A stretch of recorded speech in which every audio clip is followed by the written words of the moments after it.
NS है, इसकी seats आपको सबसे ज़्यादा कंफर्टेबल मिलती है।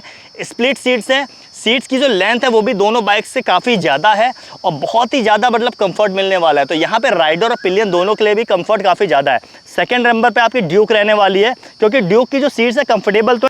Hello everyone, welcome back to my channel solo traveller. This is Ram your friend. और इस समय मार्केट में 2 लाख के सेगमेंट के आसपास की बाइक है, प्लस माइनस 20-30 हज़ार रुपये की बात मैं अगर करूँ, जो भी अच्छी बाइक्स अवेलेबल है मार्केट में। अगर आपको एक अच्छी बाइक चाहिए जिसमें आपको लुक्स अच्छे मिलते हैं, पावर अच्छी मिल रही है और साथ ही एक रिलायबल इंजन मिलता है, तो ये 3 बाइकें आपकी नज़र में आती हैं। मुझे लगता है अगर ड्यूक 200 की बात कर लूँ, MT-15 की बात कर लूँ और NS 200 को, इन 3 बाइक्स को हटा दूँ तो मार्केट से 200 सेगमेंट के या फिर 2 लाख के सेगमेंट के आसपास की जो भी नेकेड बाइक्स हैं वो गायब हो जाएंगी और कोई बाइक्स कंपटीटर में नहीं मिलती है।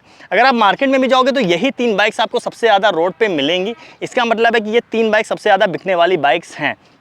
बट कन्फ्यूज़न बहुत ज़्यादा रहती है। अगर आपके पास 2-2.5 लाख रुपये हैं और अगर आपको एक बाइक परचेस करनी है तो आपके मन में ये कन्फ्यूज़न ज़रूर रहेगी कि भाई मैं ड्यूक 200 के लिए जाऊँ, MT-15 के लिए जाऊँ कि NS 200 के लिए जाऊँ। तो ये व्लॉग आप एंड तक जरूर देखिएगा, क्योंकि इस ब्लॉग के एंड होने पे आपको पता चल जाएगा कि आपके लिए इनमें से सही बाइक कौन सी होने वाली है। तो सबसे पहले मैं इस बाइक्स की कुछ कॉमन चीज़ें बता देता हूँ। तीनों ही जो बाइक्स हैं ये तीनों ही आपकी नेकेड सेगमेंट की बाइक हैं।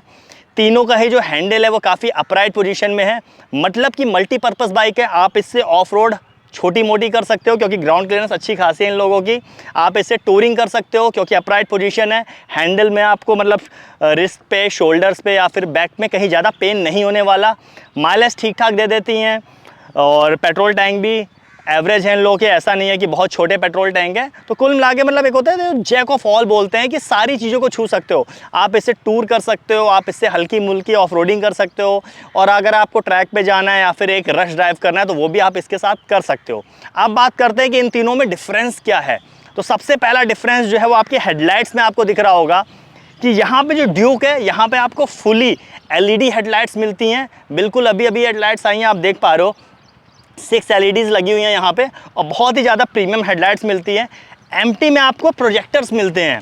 यहाँ पे भी आपकी LED हेडलाइट्स है, पर ये LED आपके प्रोजेक्टर्स मिल रहे हैं आपको। और वहीं अगर मैं आपको NS की तरफ ले जाऊँ तो यहाँ पे आपको जो हाइलोजन मिलते हैं, अभी भी आज 2023 में भी आपको हाइलोजन्स मिल रही हैं। इंडिकेटर्स भी इसके हाइलोजन है। बाकी दोनों के जो इंडिकेटर्स हैं ये आप देख पा रहे हो, यहाँ पे दोनों के ही जो इंडिकेटर्स हैं ये आपके LED इंडिकेटर्स मिल रहे हैं। तो यहाँ पे मुझे लगता है कि सबसे ज़्यादा प्रीमियम आपकी ड्यूक लगती है, क्योंकि फुल LED का इसमें सेटअप मिल रहा है। 6 LED लाइट्स मिल रही हैं, DRLs मिल रही हैं। उसके बाद MT है, उसमें आपको प्रोजेक्टर मिल रहा है और लास्ट में आपका जो NS है वहाँ पे आपको हाइलोजन मिल रहा है। बट प्राइस में सबसे सस्ती NS ये है। ये भी ध्यान रखने वाली बात है कि वहाँ पे कहीं ना कहीं बजाज कॉस्ट कटिंग कर रही है ताकि आपको कम रेट में सेम CC का इंजन मिल पाए। अब आपको करते हैं हैंडल की तरफ। तो हैंडल बार में अगर आप जाओगे तो जो ड्यूक है यहाँ पे आपको एक ट्यूबलर हैंडल बार मिल रहा है जो कि अच्छा होता है। MT है, वहाँ पे भी आपको ट्यूबलर हैंडल बार मिल रहा है।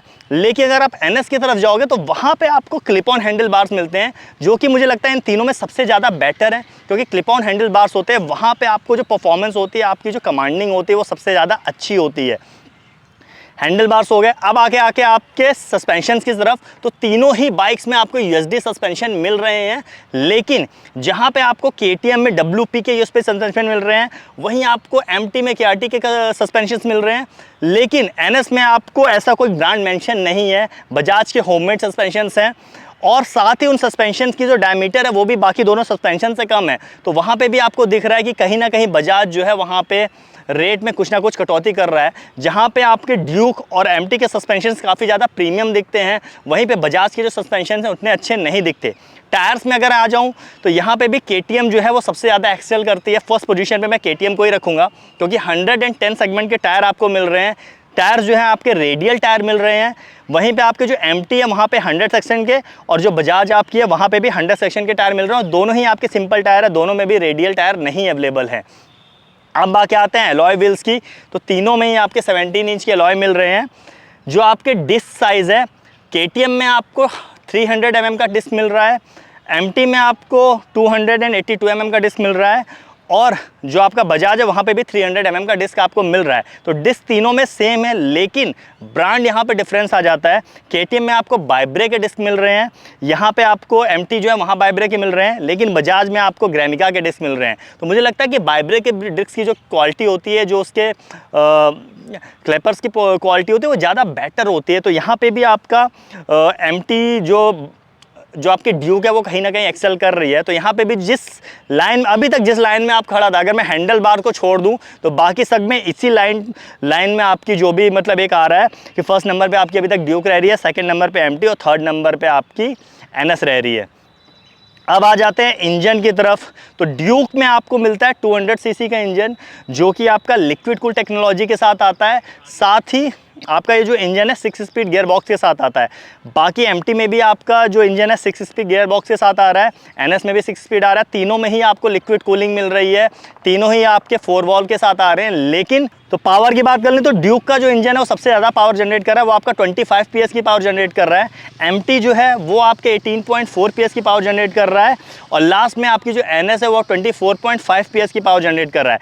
तो यहाँ पे सबसे ज़्यादा पावर ड्यूक जनरेट कर रहा है, सेकेंड नंबर पे आपका NS और थर्ड नंबर पे आपका MT जनरेट कर रहा है। टॉर्क की बात कर लो तो टॉर्क में भी ये सेम आपका सीक्वेंस है। आपका जो ड्यूक है वो आपका 19.2 आज के आसपास न्यूटन मीटर टॉर्क जनरेट करता है। वहीं पे आपके जो MT है वो आपका 14.1 न्यूटन मीटर का टॉर्क जनरेट करता है, और जो आपका NS है वो 18.7। तो यहाँ पे भी सबसे ज़्यादा टॉर्क जो आपका ड्यूक जनरेट करता है, सेकंड नंबर पे NS और थर्ड नंबर पे आपका यामाहा। यानी पावर के मामले में सबसे बेटर बाइक आपकी ड्यूक होने वाली है, फिर NS और उसके बाद आपकी यामाहा होने वाली है। अब आ जाते हैं कंफर्ट के मामले में। तो जैसा कि मैंने आपको बताया, तीनों में ही जो हैंडल्स बार है अपराइट है, तो कंफर्ट तीनों में मिलने वाला है। लेकिन सीट्स के मामले में जो सबसे बेटर बाइक है वो आपकी NS है। इसकी सीट्स आपको सबसे ज़्यादा कंफर्टेबल मिलती है, स्प्लिट सीट्स हैं। सीट्स की जो लेंथ है वो भी दोनों बाइक से काफ़ी ज़्यादा है और बहुत ही ज़्यादा मतलब कंफर्ट मिलने वाला है। तो यहाँ पे राइडर और पिलियन दोनों के लिए भी कंफर्ट काफ़ी ज़्यादा है। सेकंड नंबर पे आपकी ड्यूक रहने वाली है, क्योंकि ड्यूक की जो सीट्स है कंफर्टेबल तो है लेकिन थोड़ी सी ज़्यादा शॉर्ट है NS से अगर कंपेयर करें। थर्ड नंबर पे आपकी MT रहती है। MT की सीट्स एक तो आपकी डुअल सीट्स भी नहीं है, बीच में स्प्लिट नहीं है, साथ ही बहुत ही ज़्यादा शॉर्ट है और कंफर्ट के मामले में बिल्कुल ही ज़ीरो है। तो यहाँ पे सबसे नंबर 1 पे मैं आपको कंफर्ट के मामले में NS को रखूँगा, सेकंड में आपको ड्यूक को रखूँगा, थर्ड में आपकी MT आती है। अब आ जाते हैं आप पीछे के टायर्स में। तो पीछे के टायर्स में आपकी जो MT है, पीछे के टायर में जो ड्यूक है आपकी वो 150 सेगमेंट के टायर मिलते हैं, रेडियल टायर मिलते हैं। MT में आपको सिंपल टायर मिल रहे हैं लेकिन 140 सेगमेंट के मिल रहे हैं, और जो NS है यहाँ पे आपको 130 सेगमेंट के मिल रहे हैं। तो सबसे ज़्यादा जो ग्रिप मिलने वाली है, सबसे ज़्यादा जो ब्रॉड टायर्स मिलने वाले हैं, अपीलिंग मिलने वाली है, वो आपको ड्यूक में मिलने वाली है।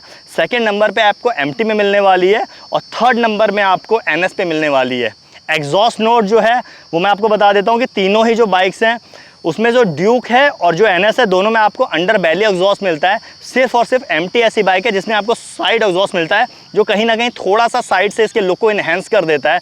बाकी ये देखने वाले के ऊपर है, कुछ लोग को अंडर बैली एग्जॉस्ट भी पसंद होते हैं, मेरे को साइड एग्जॉस्ट जो है वो ज़्यादा पसंद आते हैं। पेट्रोल टैंक की कैपेसिटी बता दूं तो जो आपका ड्यूक है इसमें आपको 13.4 लीटर का पेट्रोल टैंक मिल रहा है। वहीं पे आपका जो NS है उसमें आपको मिल रहा है 12 लीटर का पेट्रोल टैंक, और MT में 10 लीटर का पेट्रोल टैंक। तो सबसे छोटा पेट्रोल टैंक MT में और सबसे बड़ा ड्यूक में है, लेकिन माइलेज जो है सबसे ज़्यादा आपकी MT देती है। ये आपकी लगभग 45 kmpl का माइलेज दे रही है। वहीं पर जो ड्यूक और NS है ये दोनों 35 के आसपास का माइलेज देती हैं, 35 kmpl के आसपास का माइलेज देती हैं। तो रेंज लगभग सबकी बराबर ही होने वाली है। सबसे ज़्यादा रेंज लेकिन फिर भी आपको ड्यूक में मिलती है, सेकंड नंबर पे MT में मिलती है, और थर्ड नंबर में आपको NS में मिलती है। तो ये आपका रेंज का हो जाता है। तो ये सारी चीज़ें थी। स्पेसिफिकेशन में MT को कोई टच नहीं कर सकता, क्योंकि इसका जो मीटर है वो सबसे ज़्यादा खूबसूरत दिखने वाला है, सबसे बेटर मीटर इसका है, सबसे ज़्यादा इन्फॉर्मेशन इसके अंदर मिलती है। ईजिली सारी इन्फॉर्मेशन एक्सेसिबल है, फॉन्ट्स जो है वो अच्छी क्वालिटी के हैं, आप धूप में भी ईजिली देख सकते हो। सबसे ख़राब मीटर मेरे को ड्यूक का लगता है, क्योंकि बहुत ही ज़्यादा छोटा सा मीटर्स है और इसमें बहुत सारी इन्फॉर्मेशन दे देते हैं जो ईजिली एक्सेसिबल नहीं हो पाती, क्योंकि छोटे से मीटर में इतनी सारी इन्फॉर्मेशन आप जल्दी नहीं पढ़ सकते हो। आपका जो NS का मीटर वो बीच में आता है कहीं ना कहीं, क्योंकि वहाँ पे पार्शली आपका एनालॉग मीटर है और पार्शली आपका डिजिटल मीटर है। जो आपका RPM होता है वो आपका एनालॉग है, बाकी सारी इन्फॉर्मेशन डिजिटल मीटर में देते हैं। तो RPM तो आप इजीली देख ले जाते हो, लेकिन डिजिटल मीटर भी उसका काफ़ी ज़्यादा छोटा है, तो वहाँ पे भी इन्फॉर्मेशन एक्सेस करने में आपको थोड़ी प्रॉब्लम होने वाली है। तो यहाँ पे मीटर है और जो स्पेसिफिकेशन है उसमें नंबर 1 पे मैं MT को रखना चाहूँगा, सेकंड नंबर पे KTM को, और थर्ड नंबर पे आपकी NS को। यहाँ पे एक और अच्छी चीज़ मिल रही है कि यहाँ पे आपको ट्रैक्शन कंट्रोल भी मिल रहा है MT में, जिसका बहुत ज़्यादा यूज़ नहीं है, क्योंकि 155 सीसी के हिसाब से उतनी ज़्यादा पावर जनरेट नहीं करती है कि ट्रैक्शन कंट्रोल का उतना ज़्यादा यूज़ हो पाए। लेकिन ये चीज़ इसमें मिल रही है, तो यहाँ पे इसको एक एड ऑन तो मिलता ही मिलता है। तो ये सारी इन्फॉर्मेशन है।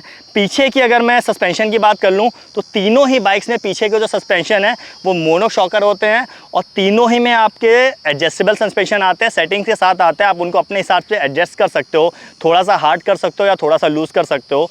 तो ये सारी इन्फॉर्मेशन थी। तो मेरे ख्याल से सारी चीज़ें मैंने अभी तक कवर कर दी हैं। तो भाई अब आते हैं कंक्लूज़न की तरफ। जैसा कि मैंने आपको सारी इन्फॉर्मेशन दे दी है, तो मेरा कंक्लूज़न ये है कि भाई अगर आपके पास 2.5 लाख रुपए हैं और आपको एक ऐसी बाइक चाहिए जो प्रीमियम फील भी हो और चलाने में भी प्रीमियम लगे, तो आपको 100% जाना चाहिए ड्यूक की तरफ, क्योंकि ड्यूक के सारे पार्ट्स प्रीमियम हैं। इन्फॉर्मेशन जो भी दे रही है, चाहे टायर, रेडियल टायर ले लो, चाहे आपके यूएसडी सस्पेंशन ले लो, चाहे एलईडी लाइट्स ले लो, चाहे आपके इंजन की पावर ले लो, सारी चीज़ें आपकी प्रीमियम है।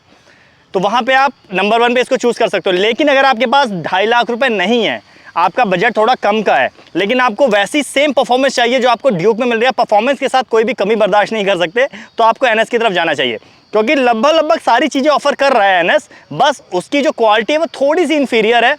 टायर्स थोड़े से कम अच्छे क्वालिटी के हैं, यूएसडी सस्पेंशन है वो थोड़े से एवरेज है, उतनी अच्छी क्वालिटी के नहीं है, ब्रेकिंग एवरेज है। लेकिन इंजन आपका है लगभग सेम है, सेम पावर प्रोवाइड कर रहा है, सेम। अगर इस बाइक को आप चला रहे हो तो आपको कभी भी ऐसा नहीं लगेगा कि आप ड्यूक नहीं चला रहे हो, लगभग सेम पावर आपको मिल रही है। बस जो पार्ट्स हैं वो उतने प्रीमियम नहीं है। अब आते हैं एमटी की तरफ। तो अगर आपके पास पैसे तो हैं, लेकिन अगर आपने कोई ऐसी बाइक चाहिए जो प्रीमियम लगे लेकिन माइलेज अच्छा दे रही हो आपको, तब यहाँ पे आप एमटी को चूज़ कर सकते हो, क्योंकि यहाँ पे इसके पार्ट्स काफ़ी ज़्यादा प्रीमियम दिखते हैं। आपको फुल एलईडी सेटअप मिल रहा है, यूएसडी सस्पेंशंस मिल रहे हैं, बाकी सारी चीज़ें मिल रही हैं, ब्रॉड टायर्स मिल रहे हैं, वहीं पे आपको 45 kmpl का माइलेज भी मिल रहा है। यानी बाइक खरीदने के बाद पेट्रोल पे आपका उतना पैसा नहीं होने वाला है। इसके अलावा ये बाइक सबसे ज़्यादा हल्की बाइक है और पावर भी सबसे कम है। तो अगर आप एक न्यू राइडर हो और आपकी फर्स्ट बाइक है, तो आपको इसको हैंडल करना, बाइकिंग इस पर सीखना उतना आसान होने वाला है। आपको पावर से डरने की ज़रूरत नहीं पड़नी पड़ेगी, उतना ज़्यादा ध्यान रखने की ज़रूरत नहीं करनी पड़ेगी, और साथ ही आपको हैंडल इजीली हो जाएगी। तो ये था मेरा आज का कंक्लूजन। और आप लोग मुझे बताइएगा कमेंट करके कि आपको इन तीनों में से कौन सी बाइक सबसे ज़्यादा पसंद है। इसी के साथ ये व्लॉग इन करता हूँ। सोशल मीडिया हैंडल मेरा यहाँ डिस्प्ले हो रहा है, वहाँ पे आप मेरे साथ कनेक्ट कर सकते हो। This is Ram solo traveller signing off.